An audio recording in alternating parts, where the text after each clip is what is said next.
Can I not plug it in? Oh, hey, kia ora.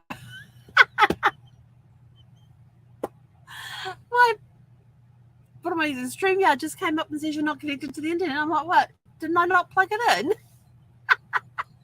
Hey, kia ora. This is Helen Brahms coming to you live from Sun City in Arizona. Yes, we made it home in one piece, and I am absolutely exhausted. And I just realized it's coming up at 6 p.m. Mountain Time, not Pacific Time, so I'm on a whole hour early. I have to worry about this for another, was it in like March 12th we go into daylight saving, which means Arizona stays where it is and California catches up. Or I should say the Pacific Coast catches up. But yeah, I'm Helen Brahms coming to you live from Sun City. This is Before the Dirt Nap podcast, number 1292, home again.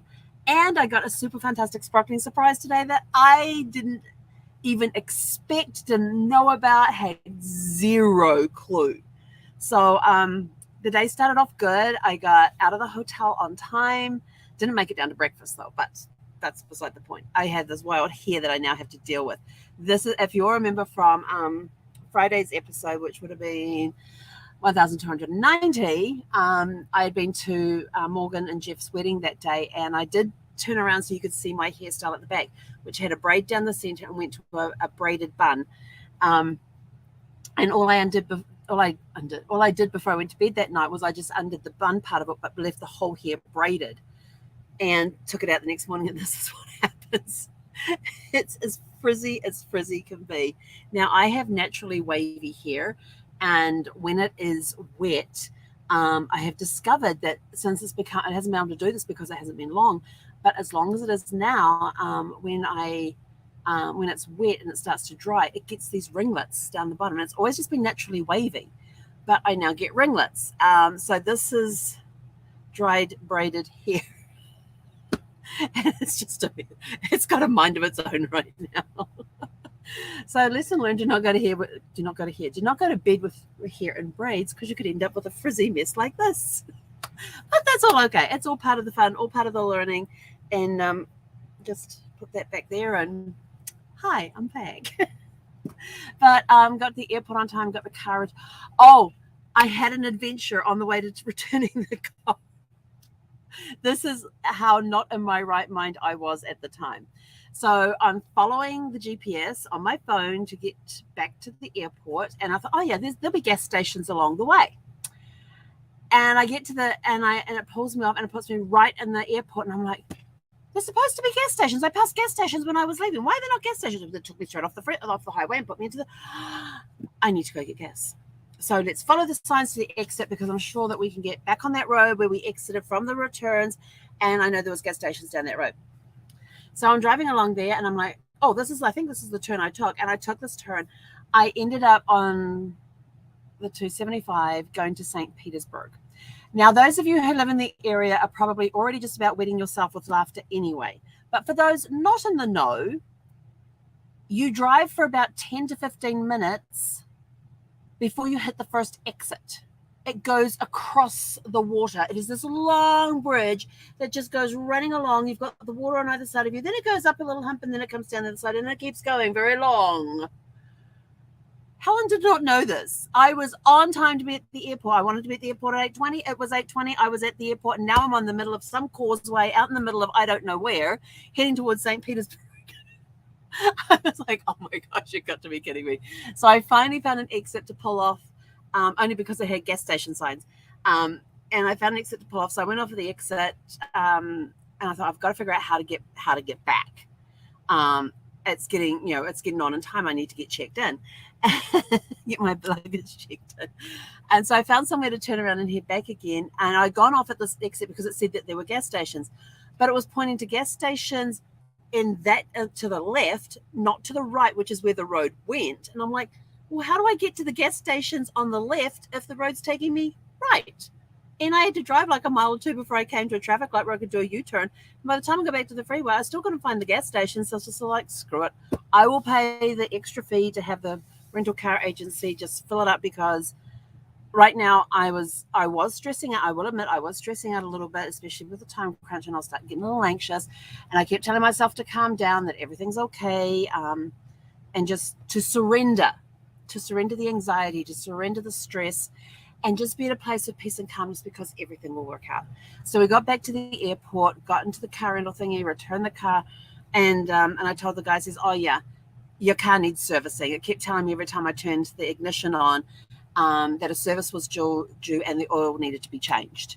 And he's like, "Oh, okay, thank you very much." He says, "Did you fill it up?" I went, "Yeah, no." I said, "I went to fill it up. Like, I got to the airport, right, I didn't fill it up. So I left the airport to go fill it up, and I ended up near St. Petersburg. And then I had to figure out how to get back here." And he just started laughing. He says, "Okay, we'll take it."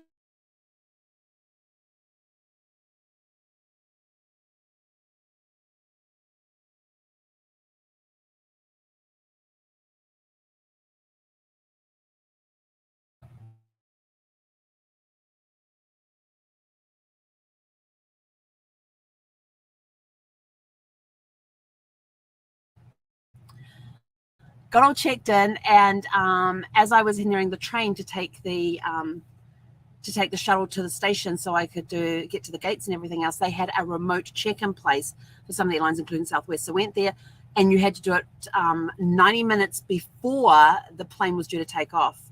I got in 2 minutes under the wire, like 2 minutes before the cutoff time. My bag was checked in 2 minutes before the cutoff time. So it's like, yes. So I took the train over to the Seagate, over to the terminals, over to the main terminal. Then I had to get on another train to go from the terminal I was in over to the C terminal. And then I had to go through security there. And that line was a lot longer. I lost track of time by that point. And so I thought, oh, I need to go find out where my gate. So I walk right past my gate.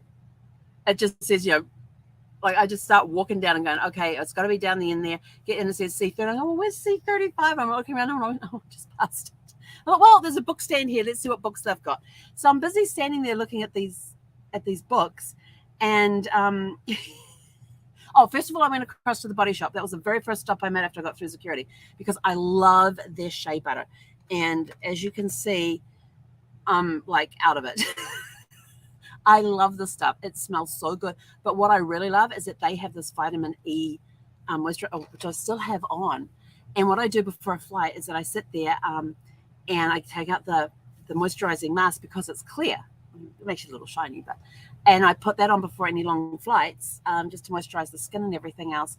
And like, I went in there and I said, this is what I need. This, I did this. And I said, where are your wipes? Because they have the wipes that match the thing. And they go, oh, we don't make them anymore. I'm like, oh, then how am I supposed to get the stuff off my face before? And I remember, oh, hang on, I have the little expander towels. And the little expander towels come, they're about this big. And you pour some water on them and they expand. Then I remembered I didn't have any with me. I tell you, it was a very entertaining day today. And so I got what I needed. And so then I was looking at that. So I walked right past a bookstore. And I thought, oh, I'll go find out where the gate is first, and then I'll come back to this one. And I saw another book stand. So I'm standing at the book stand looking at the books that they have. And I'm like, oh, I've read that one. I've got that one. Read that one. That's the wrong author. That's the wrong. And all of a sudden I hear this, excuse me, ma'am, behind me. And I'm like, what? And then I felt this hands on my shoulder, and I spun around. And as I spun around, there's Parker standing there, my nephew, with his girlfriend, Sophia. And Sophia's holding my grandson, Benjamin. And as I turn around more, Chris, Benjamin's dad, is standing behind me. He's my middle stepson. And then beside him was Ash. They're all standing there with these stupid grins on their faces. And I'm like, what are you guys doing here? Because I thought that they had already left. I didn't realize that we were going to be at the airport at the same time. And Parker and Sophia were flying back that day. Their plane was boarding not long after they found me. They actually saw me walk past, and I didn't even see them. That's because they were sitting over here and I'm looking over here. Okay, where are the books? I'm more interested in the books. So I got to hold my grandson for a little bit, and we walked with Parker and Sophia back a little ways. And it turned out that Chris and Ash were on the same flight as I was. And, Southwest, you get to sit anyway. I happened to get on before them and got my seat all set up with my little table mat thing with the little pockets on it that I showed you the other day. And then they ended up sitting a couple rows behind us, because they also had their nanny with them as well. So The three of them would sit in the row there, and all take turns looking after Benjamin. I will tell you, this baby, compared to the other babies that were on board the plane, he was an angel. And that's not just me being a biased grandmother. He was an angel. Even the lady sitting next to me, who also had a 10-month-old grandson, they had just been visiting her 10-month-old grandson, and she thought Benjamin looked about the same age as her grandson, said, he's a really good baby. And I said, yeah, he travels really well. From all the reports I'd had from Chris and Ash about how Benjamin traveled well, but they went to India for Christmas and back again, and he did great on the planes. And then after takeoff, I was reading for a little bit and then had a snooze. And after I had a snooze, I was thinking, I had something to drink. And then all of a sudden, I hear Helen, and I turn, and Chris is standing at the end. And like I said, there were 2 rows behind us. He's standing there with Benjamin in his arms. He goes, do you want it? And I went, oh, yeah. And so I got to hold Benjamin for a while. And then they brought over these spinner toys that you stick up on the windows. And the kids just sit there and spin them. And they got little reversible, like these circle thingies on them. And you push them, and they pop out the other side. And then he took a liking to the safety cards and the beverage drink cards. We had his little book, his little animal book there. He wasn't interested in that. So I probably had him about 20 to 30 minutes, and it was awesome just to be able to hold him for that and have snuggles with him and that sort of thing, and get some beautiful. He's got such a gorgeous smile, and so that was kind of cool. And then we got off at Phoenix. And they then had to go to their gate, and they had to go from Terminal C to Terminal D, and they were about to start boarding. And I said, when's your flight? They go in an hour. And Chris says, oh, we need to move. We'll start boarding in 30 minutes. So they decided. So I said to them they needed to get something to us. I said, get it here, because over in Terminal D, when I was in there the other day, they had nothing. They had nothing. All their stores are not opening till like around April. They're building a whole new, in Terminal D, they're redoing all the retail store areas, and they've got them all boarded up and everything else. And they have a couple of little kiosks there, which the food was not that great. And it was expensive. I mean, $17 for a sandwich and a bottle of water. So that was my nice little surprise there. And then went downstairs, didn't have to wait long for the bags to come. By the time I said bye to them and got back out of the security area and down to baggage claim, my bag was coming out. And as I'm walking along to meet up with the shuttle to go back to the parking lot, I could see people getting on. And so I thought, I've got some time. And so I'm like walking along, and the driver stands there and holds his hand up like this, and I hold and I wave, and he waits for me and got me to my car. He even put my bag in my car for me. How cool is that? He picked up my bag and put it in my car for me. And so I drove home, and I thought, oh, it's the 17 I've got to steer clear. I actually made a mistake. It wasn't the 17 I needed to stay clear of. It was the 101 I had to stay clear of. So I'm like driving along the 10 to get to the 101 so I could come home that way. And there's all these signs there about the traffic about where to park on the 101, what exit you have to take to get to which color code parking you had to get to, and things like that. And I'm like, but the stadium's on this. Wasn't I on the 17? And it turns out I was on the 101. So, but that was okay. And you looked up where the stadium was, and there's all these planes circling the stadium, dragging banners behind them. And the traffic was actually pretty good. I was surprised. I've gone past this place many times, and it's just been dead. There's been nothing there. Like, there's just these big miles of cleared space. I went, and it was like a whole nother scene. All these cars and trucks and TV stations everywhere. The TV trucks with their antennas and things on them. And there was all these service trucks everywhere. There were vans everywhere, even TV vans. And there were cars as far as you could see. It was like a completely different scene. The police were out in full force. And the traffic was not backed up on the 101 at all. They were backed up on the exit roads, but not onto the freeway. I thought, man, they've done this a time or two before at this stadium. And I just stayed over in the left without being in the HOV lane until I got past all of that. And I had no trouble getting past any of it. So I was pleasantly surprised. I had another surprise that day. And so I stopped off where did I stop for lunch today? I stopped off at Arby's because I was starving. I couldn't remember if I had food back here or not. I know I threw out all the perishable stuff before I left. And I was trying to think, what have I got left? I don't know. I had protein shakes and that, but I was just like, I need food. I need something to chew. And so I stopped off and got Arby's on the way home, and got back here and had to turn the AC on. It was over 80 degrees inside, even though it was like 76 degrees outside or something, and over 80 inside the RV. So I've had the the AC going for a little bit. And now we're down to 76, and I'm just like dog tired. And I've already had a really cool call with my business mentor since I got home, because he texted me and says, "Hey, I had this great idea. Give me a call when you can." So when I got home, I gave him a call, and he ended up calling me back and told me what the idea was. And so we've got half of the idea set up right now, and the other half is about to be set up, and then we will make the announcement of what has just gone live. There's only 2 other people that know that it's live right now. Well, one definitely knows it's live, and the other one will know when she checks her messages. But I'm trying to figure out how can I start the second one, because I need 2 people to start. I need myself and one other to start a group, and I'm trying to figure out who I can invite to that group to see what we can do. But I've got to go create the second group now. So I've created the first group. The second group will be coming, and there's a lot of cool stuff that's going to be happening. I'm been busy working on a mind map for it. I haven't got very far with it because I haven't had a lot of time to dedicate to it. But I figured I need a nap, which is half the reason that I'm probably on an hour early, because I need to go take a nap. And then after that we will go take a nap, and that will refresh.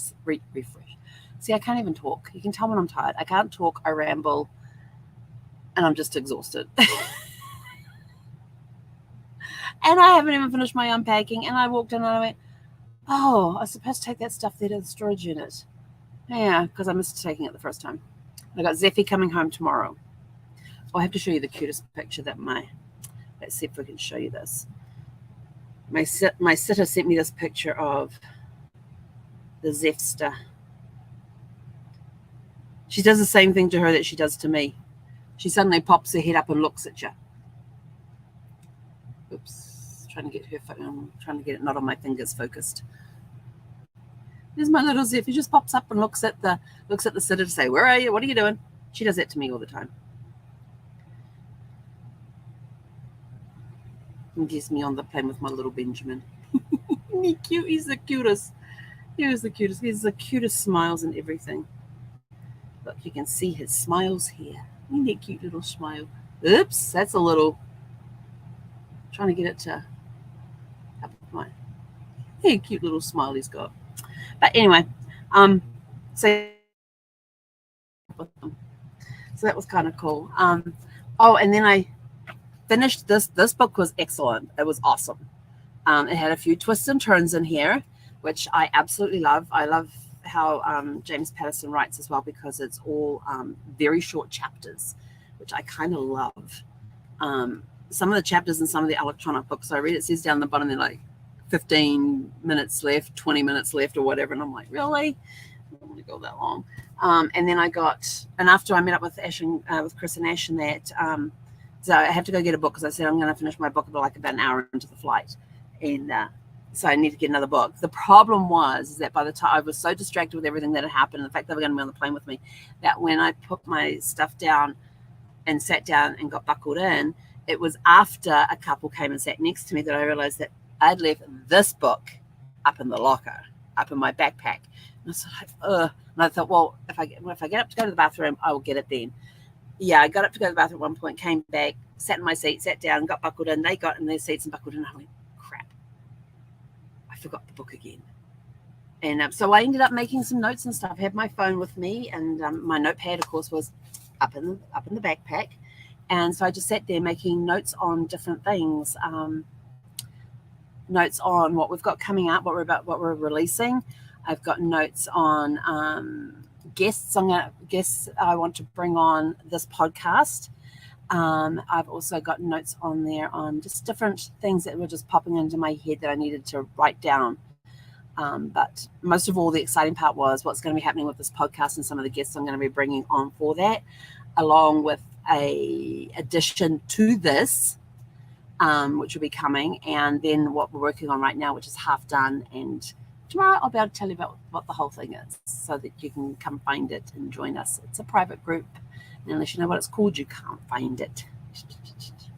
So anyway, that's it from me for today. Have a super fantastic sparkling evening. If you're watching the game, I'm not a big Super Bowl follower or anything else. I have not watched a Super Bowl game since 2018, and that was the first one that there was after Brad passed. And my thing was, I don't care who's playing as long as it's a good game.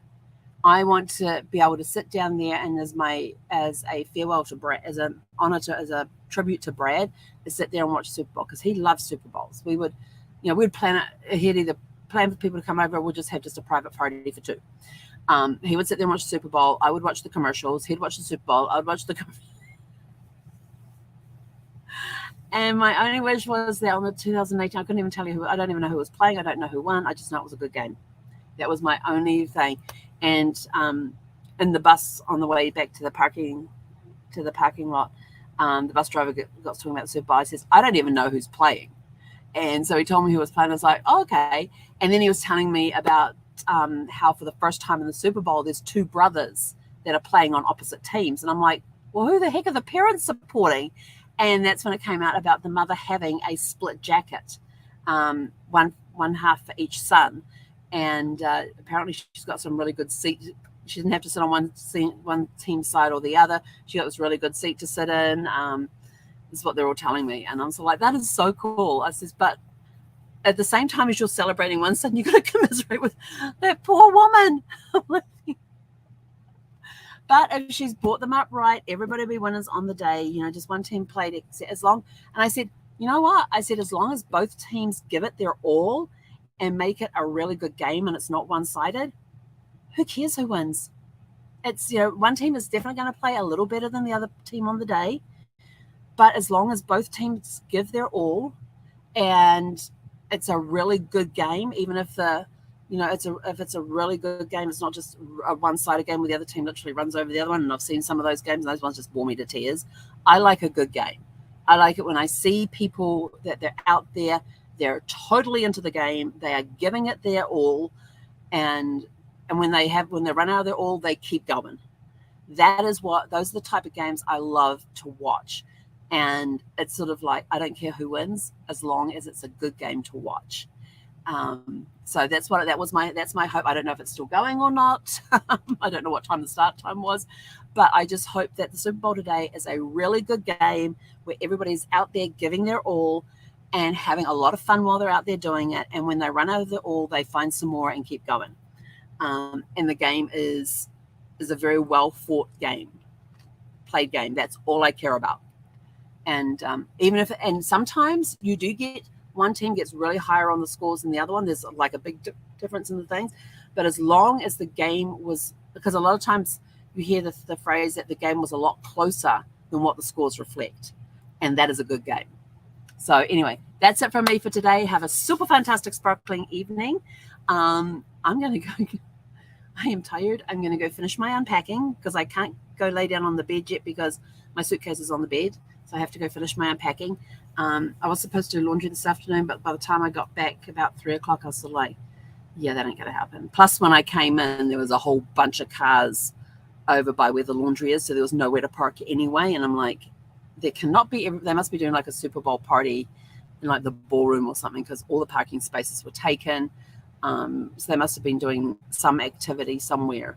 And I thought, yeah, if I come down here to do laundry, I'm not going to be able to park anywhere. So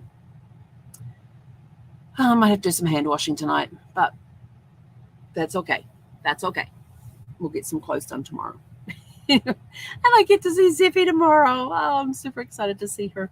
I can't wait to get her back. I get her back for Monday night, Tuesday night, Wednesday night, Thursday. I get her back for 4 nights. Then she goes back to the sitters on Friday, and I get her back 10 days later because I've got a cruise coming up next week. So next weekend, I leave for LA for a 5-night cruise, which leaves on Monday. But we're doing some activities on Sunday. Our group is doing activities on Sunday and in the evening, and I don't want to be rushing for that. So I figured if I drive out on Saturday, I can take my time in the driving. I'm not rushed. I can get a good night's sleep. I can get up the next morning. I can go down and have breakfast. And then I can just sit in the lobby and welcome and welcome people that are coming on the cruise. Just welcome them as they arrive.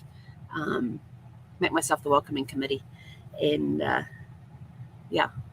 and just kind of start having like a little get together down there before the get together, but be down there to meet the people as they arrive. So that's my plan, my evil plan.